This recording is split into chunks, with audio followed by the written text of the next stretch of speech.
Hello everybody, welcome back. Today as well we have got to another video. In this video I'll show you how you can change color theme on Bybit app. But before that, please do make sure to like our video, subscribe our channel, and yes, without any further delay, let's get started.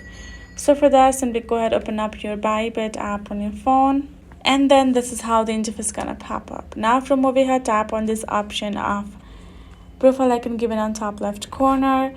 Now tap on this little settings icon on the top right.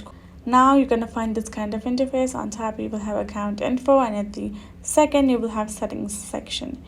Now if you look over here, you will find this option of color theme below currency display right away. Tap on it, and now you can choose light mode or dark mode or default theme or whatever you would prefer. Now once you have changed, tap on this cross icon and it has changed. You can do the same process again as many times as you want, and that will be so. That is how you can do it. Hope this video was helpful to y'all. Thank you so much for watching, and yes, I'll see you guys in our next video.